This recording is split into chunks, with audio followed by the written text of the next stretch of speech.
Welcome to Thrive with Pride by AgeOptions, an inclusive program for LGBT plus older adults and those who care for them. This is a recording of a live event held on Zoom, which included a Q&A segment that was not recorded. This month, we welcomed Kim Hunt and Iana Amiscaray from AIDS Foundation Chicago's Pride Action Tank to present on the current state and intersections of aging, HIV, and LGBTQ plus services. Please see the video description below for a PDF of their slides and other helpful resources. So today, speaking on the current state and intersections of aging, HIV, and LGBTQ plus services, we have Kim L. Hunt and Iana Amiscaray. I should have asked you how to pronounce that before I got started. My apologies, Iana. Kim uses she, her pronouns and has used her platform in storytelling, public speaking, and civic engagement to curate brave, inclusive spaces for social change for over 25 years. She's currently the ED of Pride Action Tank, a project of AIDS Foundation Chicago, where she serves as the Vice President of Special Projects and Innovation in the Policy and Advocacy Department. Kim drives innovation, collaboration, and learning necessary to make PAT a leader in improving the health, safety, and progress of individuals and groups within the LGBTQ plus community. She serves on the AMA Foundation of LGBTQ plus Health Fellowship Commission, was appointed by the governor to serve on the Illinois Council on Aging and Illinois Commission on LGBTQ Aging Issues, and by the mayor to serve on the Chicago LGBTQ plus Advisory Council. She's also been on boards and advisory councils of several organizations and been a live commentator for the Pride Parade on ABC Chicago and is a co-host of Outspoken LGBTQ Storytelling. Iana uses she, her pronouns. She is a transgender Filipino Chinese American woman. She graduated from American University in DC with an MEd in Education Policy and Leadership. Iana is currently the Senior Manager of Special Projects on AFC's Policy and Advocacy Team and Pride Action Tank. Her primary responsibility in this role is to the Connection to Care Learning Collaborative, an initiative to increase the capacity of health centers across Chicago to provide culturally responsive HIV treatment and prevention services to LGBTQ plus communities, such as the Silver Wellness Advocacy Group, Outreach, the director of Trans Upfront Illinois, and is a community organizer with, I believe it's the Malaya Movement Chicago. In her free time, Iana is either writing poetry, reading tarot and astrology, or watching something immersed in sci-fi fantasy. I hope I say this right. Iana is a Sagittarius, Taurus moon, Cancer rising. So without further ado, I'm going to go ahead and turn it over to Kim and Iana. Thanks so Oh my much. God. Thank you, Nina. I appreciate that. I did not know you were gonna read our bios, and I'm over here like, what did I write in my bio? What is? And then so as you're saying, I was like, I did indeed write this. You all know now my star signs and the rest of my chart apparently. Well, it's wonderful to be in this space with all of you. Thank you for joining us this morning. And as you notice, I'm kind of looking back and forth. I have two screens right now because I'm in the office. So if I'm looking this way, it doesn't mean I don't see you. I actually see more of you if I look this way. It's just the way the screen works right now. So before I get started, I just wanted to make sure it's, give Kim some space too to say hello to everyone. Hi, everybody. I had that same out-of-body type of experience, Iana, as Nina was reading my bio. And I have to be honest, I'm still chuckling over what Sharon said about just don't call me late for meals.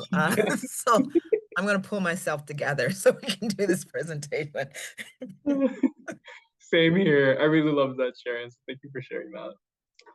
All right, y'all. Well, we're here to talk about the current state and intersections of aging, HIV, and LGBTQ plus services. So just to talk a little bit about Pride Action Tank first and what we're all about. We are a think tank / action tank that co-creates opportunities with LGBTQ plus members and our allies to dream, define, and enact strategies that create conditions for our collective liberation here in Illinois. PAT launched in 2015 in October, so we're coming up to our 10-year anniversary in about a month and a half, I think is, if I'm getting the time correct. We're really excited to celebrate our 10 years. I know for Kim, the time has flown by for time with Pat. And we focus on, well, it used to be 6 areas. We have them all on here, focus issues. But now we kind of just say health, housing, safety, and security through the lens of aging and youth as well. So to kind of start us off in terms of where we're at for the current state, I'm going to go ahead and just share some of these stats, and we can. I'm not going to read them line by line. I know that can kind of get boring a little bit. So those are up there, but I'll highlight a few. But where I really want to start is, we're living in a time where we're all living much longer, or we have the possibility to live a lot longer than we have as a human race. And so that means that the older adult population is growing rapidly. And so that includes people living with HIV and LGBT plus adults. As you can see on the screen, we have half of those living with HIV and about a fifth of LGBTQ plus adults are over the age of 50. And so that comes with a number of needs, required resources to live a thriving life, not just and going beyond survival as they continue to age. And just because we're living longer doesn't necessarily mean we're experiencing the same level of access and care as our cisgender heterosexual counterparts. And a lot of the work that we do, we hear a lot of stories. We do a lot of storytelling, as Kim will share in a little bit as well. And from these stories, we hear from older adults, both who identify within the LGBTQ plus community or are living with HIV, and how they're experiencing higher levels of social isolation, especially during the COVID pandemic, pressures to re-enter the closet to protect themselves from harassment or from the fear of losing benefits, right? And so as we're getting older, we're not seeing the same level of increases when it comes to protections, access to care, and services to provide that care to older adults. And I'm gonna go ahead and pass, if I can figure out where my mouse is, pass the mic to Kim to talk about where we're at a more systems level and talk about policies. That's the joy of having two screens, right? It can be really nice, but then where is the cursor is always the thing. So we're just going to talk very briefly about just policies, both at the federal and state level. And I'll start with the two that are at the bottom here, the reauthorization of the Older Americans Act and the impacts of, if you don't know what OBBBA means, it's the One Big Beautiful Bill. And just want to talk just a bit about those two pieces of legislation and their impact on older adults. Start out by saying that for the Older Americans Act, this act was created, or this law was created many years ago in the 60s and was really focused on providing the supports needed for people to age in place. Very few people look forward to being in congregate care. People usually want to stay in their homes as long as possible. And so there are some services that are outlined in the Older Americans Act, as well as how those funds are distributed across the U.S. But the services include, and many of you know this, so it's the home delivered meals, but also meals in congregate care, support services like transportation and family caregiver support, personal care, adult daycare, all of these pieces that help people stay where they are as long as they can. Now, the older adults, the Older Americans Act needs to be reauthorized because it ends at the end of this federal fiscal year, which is September 30th. Now, the reauthorization bill was introduced in the Senate earlier this year, but it has not passed either chamber of Congress, and the hope is that it will soon. Some There's been a little bit of back and forth with this, and I will say the CEO of AgeOptions does amazing presentations on this piece. I sat in on one of hers on the Illinois Council on Aging, Diane just did a masterful job. But just so folks know, we got close to getting this over the hump before the new administration came in. And there were provisions in it like recognition of LGBTQ folks and recognition of folks living with HIV. Not likely that we'll see those in the next version of the bill if it gets through this Congress. But there are provisions that would strengthen support for caregiving as well as for older adults living with disabilities and more if this version goes through. But the challenge is that with the One Big Beautiful Bill, there are provisions that run counter to this idea of taking care of older adults. So cuts to Medicaid and Medicare, as well as imposing work requirements. And some people will say, well, what's wrong with that? Well, more than 2/3 of people who are currently on Medicare or Medicaid are working. So it's not that people on the whole are relying on these sources of funding to get them through. And there are folks who absolutely can't for one reason or another. Perhaps it's a disability, perhaps they're a caregiver for someone. And I will share that LGBTQ folks are disproportionately caregivers to family members and or other people in their friend group or chosen family as opposed to their straight counterparts. So this could be devastating, but I want folks to know that there is still hope. We all still have a lot of fight left in us, and things could change after the midterms, and things could be slowed down as opposed to the pace that they're going at right now. But those are the federal pieces. It's a much better picture on the state level. Illinois is an amazing state to be in if you're an LGBTQ person, even including an LGBTQ person who is an older adult like myself. And that is because we have some of the most innovative policies in the country, sometimes the first or the one of a handful of states to have these types of policies. So I talked about, LGBTQ and HIV status being included in a previous version of the Older Americans Reauthorization Bill. Well, we actually have that here in Illinois in our older adults legislation at the state level.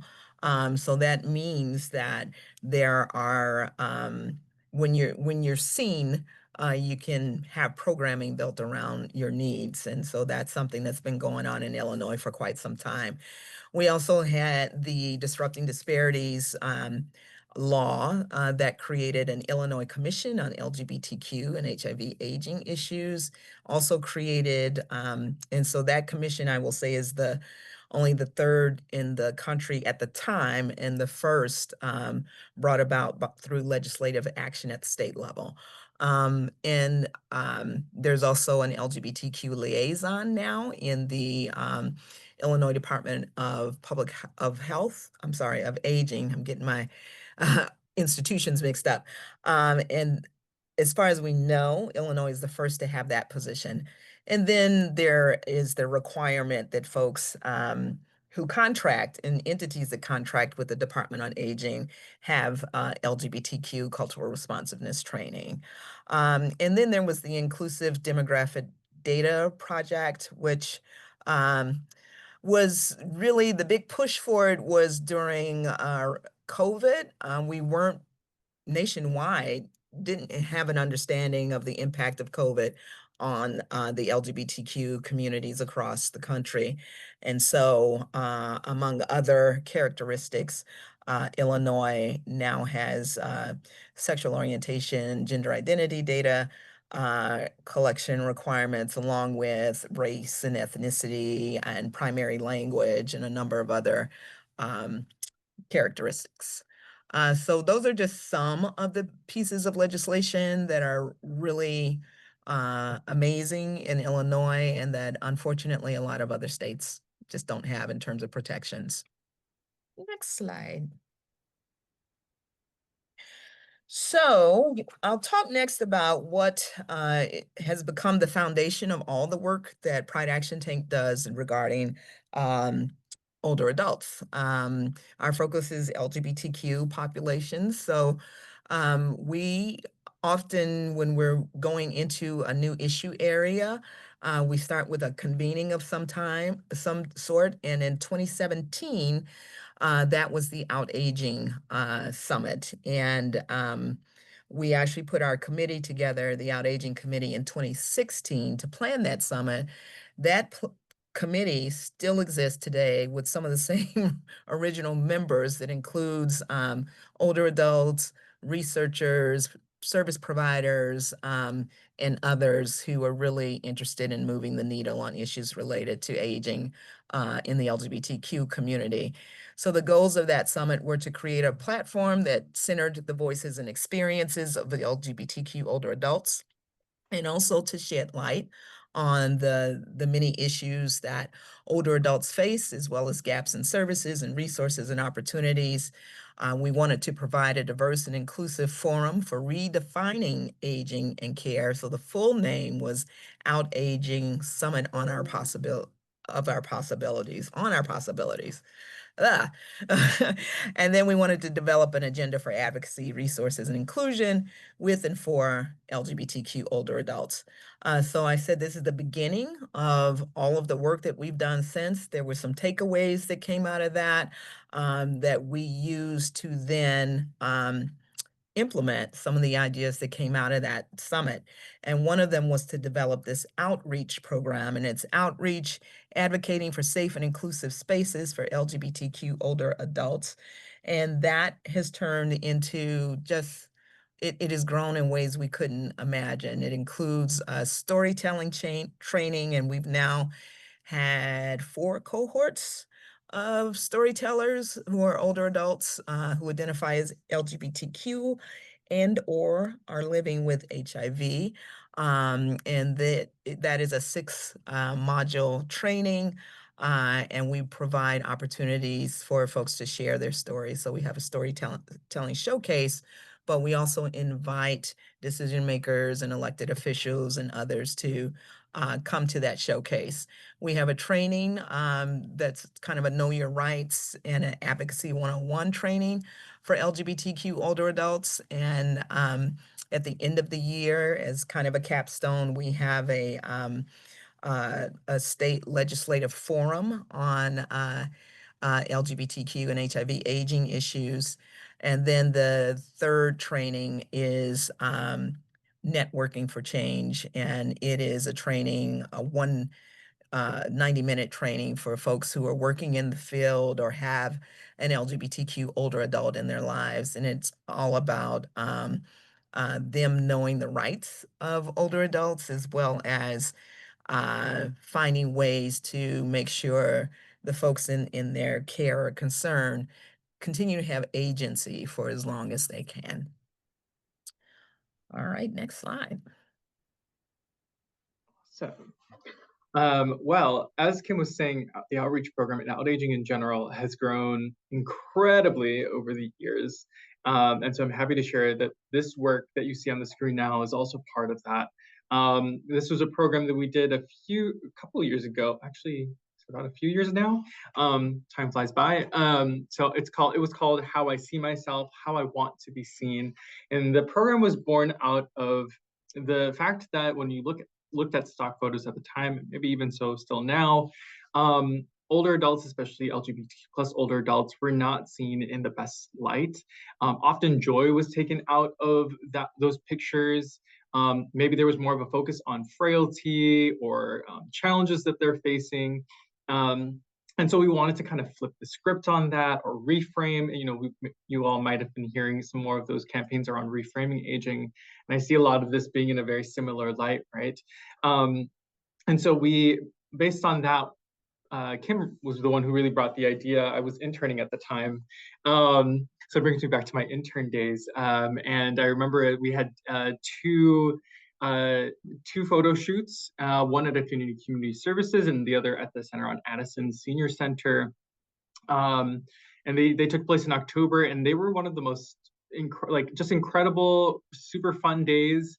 You know, we hired a photographer, Brissa Del Mar, who has Breeze Art Creatives. And it was just so joyful, one, to like see the photos come to life, but then to also see them posing. You know, we had people ready, coming with different outfits. They got to do different poses. They had their individual photos taken, and then lots of group photos as well. And so, and there were about over 700 photos to kind of sift through as well. And it all culminated into a gallery walk that we did at the Center on Halsted, and that's the bottom picture you see there. I will say it was very difficult to find to pick out which incredible picture to use. There were so many good ones, and I'm happy to share that those are all free to download and use at your own discretion. Both for commercial and non-commercial purposes. You don't need our permission. We just ask that you provide credit to our photographer, Brissa Del Mar. And so we have the link on the slide here, the slides you'll receive at the end of this presentation as well. But this really goes into the next thing that I'll talk about as well, because the photos we start to see had become another version of storytelling as well. And so we continued down that line in many of our projects, and really saw how those things grew. And it led us to another piece of programming that we did over the past couple of years called Aging Refocused. And so with this project, we used a research methodology, a community-based participatory research methodology. I wrote that down so I could say that correctly. But the methodology essentially involves gathering photos to build a narrative around specific research questions that, you know, us as I guess you can call us principal investigators or researchers and things like this. We actually worked with our research and evaluation team to do this project, and they helped us carve out questions that we were interested in hearing about. And so we were able to do a pilot test. We had gotten grant funding from the Department of Health and Human Services to do this pilot test. And so we first focused on LGBTQ plus older adults and healthcare access, and getting to hear more about their experiences as LGBTQ plus older adults, what it's like accessing care or not accessing care. And of course, instead of hearing from them, we did get to hear from them a little bit, but we saw more of their photos. We were able to put together a collection of photos based on that. But as you can tell, this was a pilot test. It was a very, very short burst. I believe we had done it within a month's time from the inception of the program to just executing and getting those photos out. It was a very quick sprint. But based on that, we were able to get some more time. We were able to win some more award money from DHHS. And then we eventually launched Aging Refocused. That's when we finally came to the name of this. And we launched the theme of focusing on intimacy, sexuality, and connection among older adults specifically. And so you can read more about that post. We created a blog post about it on the AFC website. The link is on there as well.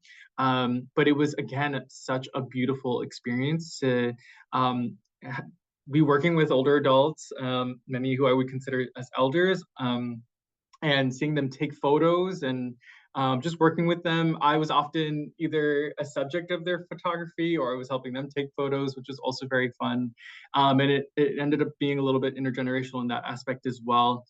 And so we started off with 2 cell phone photography training courses, I guess you could say course, just trainings, I guess, that we had Brissa Del Mar come back and share her expertise around taking photographs. And then we brought folks back again to think about photo voice more directly as the project and to answer through photographs their responses around intimacy, sexuality, and connection. And the thing we really walked away with, as we started to kind of collect all of their photos and synthesize and analyze the photos that they brought together, we really saw that intimacy, especially defined by our participants, goes beyond the physical, and it can be found in many places and many types of relationships, and is ultimately defined by the person themselves. And we also found that intimacy itself is such a huge indicator for health and well-being. That connection itself is so strongly indicates where they're headed with their own health and well-being. So that was Aging Refocused. Again, you can find, we had a gallery for that as well. I believe we have that on the website, and you can see many of our photos throughout the presentation itself, but just throughout the website, on Pride Action Takes website. All right. Yeah, I think the next one is me, and I'm looking at the time, so we'll go through these next slides quickly so there's time for discussion. So we had the Out Aging Summit in 2017, and then last fall, in October of last year, we decided to have another summit, because one of the things that we were noticing, Pride Action Tank sits within AIDS Foundation Chicago, and unfortunately, the approach to healthcare, to aging services, and more is pretty siloed. So I will say, though, Illinois is now working on a multi-sector aging plan, which makes so much sense because, as Audre Lorde said, we don't live single issue lives, right? So our lives cover a lot of issues. And so we wanted to start thinking about what could a next step be in our work. And so we started looking at how do we begin to de-silo aging, HIV, and LGBTQ services, and to better serve older adults? Because, as Iana shared at the beginning, about half of folks living with HIV now are over the age of 50, and 50 is like the signal for older adult with HIV, folks living with HIV, because of the impact of the drugs, sometimes the virus, not always, but decades of taking medication that has been in the past pretty toxic, honestly. The impact that has on their body really ages folks faster than folks who are not living with HIV and taking all these medications. So really wanted to get a better handle on that and start bringing these sectors together. So we developed this summit again with the committee, Out Aging folks, and also people who are on AFC's Consumer Advisory Board, as well as some of our colleagues in other departments at the organization, to look at how we begin to have a more seamless approach to aging, looking at these two populations. And so we really wanted to recognize the lives and, frankly, the sacrifices of long-term survivors of HIV, as well as the generations of LGBTQ people who lived without the protections, some of which we talked about earlier, and just what that means for us today living in Illinois. And also wanted to increase the capacity of the service sector to better recognize and meet the needs of older adults from these two populations. And so we had some tabletop questions because we're always trying to get data. One thing that we find, and you may find this to be true too, there just isn't enough data on LGBTQ communities, as well as people living with HIV, that talks about the whole person or tries to connect with the whole person. So one of our tabletop questions, and I think there were 6, one for each session over the 2 days, was to describe what an age-inclusive future looks like to you in 2030. And I have to thank, again, our research and evaluation team, who took these hundreds of tabletop responses and then broke them down into themes and ways that we can then use this information to inform our work going forward. So folks talked about physically close community. So aging in place, but with people you know and love. More conversations and vulnerability. One thing that LGBTQ older adults have talked about a lot is just the isolation they feel when they think about, especially, the way community was built over time, and now feeling super isolated and apart from, in many ways, that community. Support from all parts of life. So again, not being single dimension people, but really trying to address all of their needs for their full lives and opportunities to contribute. And that's something that came out in the Out Aging Summit too, which is why we wanted to build programming around the advocacy piece and the storytelling related to advocacy, because it does create opportunities for people to continue to contribute their wisdom and skills. And to continue down that line in terms of the lessons learned that we found from the tabletop questions, we had also asked, what do you think your healthcare provider or other people in your life should know about being an older adult? And I will say, we were going through these, there were lots of new things that we found out and lots of things that we had been hearing as well. So first and foremost, doctors become less collaborative and informative as one ages. And the difficulty to find providers with the resources, knowledge, and expertise to provide adequate healthcare. And so I just think back to all of the stories that we heard through the Storytelling for Change program, especially those, few who had been living with HIV or who are LGBT plus, and finding out about certain, diagnoses at an older age, and going from doctor to doctor to doctor, because either they did not know how to provide that care, or they didn't care to, based on their experience. I specifically think of one storyteller, Lee Payne, who had found out of a life-threatening diagnosis, and she was going from doctor to doctor. She had heard from a hepatologist, and she was saying how this doctor didn't even seem to care about her. And it was just a matter of, here's your diagnosis, okay, good luck, right? And so there is this lack of knowledge. And often I hear from older adults living with HIV as well through the work that we do, even when it comes to the HIV with HIV, it's sharing, CD4 counts and all of these numbers, but they're not explaining, what does that actually mean? What does that mean for my health? What does that mean in terms of the things that I need to do to focus on my well-being? And so we see that lack of sharing of knowledge, and that there's no connections either, right, for where else they could look for more resources. And we've got the understanding of the importance of physical and mental health, social networks and communities, and having people to call on for support. So again, really touching on that that social isolation piece is super, super important. And I even think of like the intimacy and connection piece through the Aging Refocused project, how important that is. There are limitations with technology use as well. And I think with this too, I think it's just a matter of, instead of assuming, but like anticipating one's ability to use technology, right? It's important that we meet the person where they're at, and ensure that we're not just throwing, if it is a resource and it's it's online, well, do we know that they can access that? What's their access to a computer, to a phone, things like this. And then just some agencies are not designed to support older adults. I think that's very true for when it comes to HIV care and LGBTQ plus services as well. There's lots of opportunity to start making those bridges, as Kim spoke to, for the De-Siloing Summit.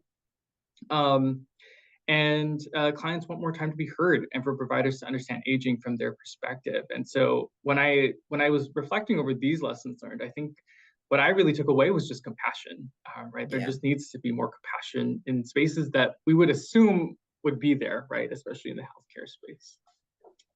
And so with that, I'll go ahead and transition us over to Q&A. I know we've done quite a bit of talking ourselves. Thanks again to Kim and Iana for joining us this month. Don't forget to check out the video description below for slides from their presentation and other helpful resources. We invite you to join us again next month for a Falls Prevention Week webinar with AgeOptions Illinois Pathways to Health team. This nationwide observance event aims to raise awareness, reduce falls, and help older adults feel safe and confident in their daily lives. Sign up for email reminders of future events at www.thrivingwithpride.org. Thanks for watching.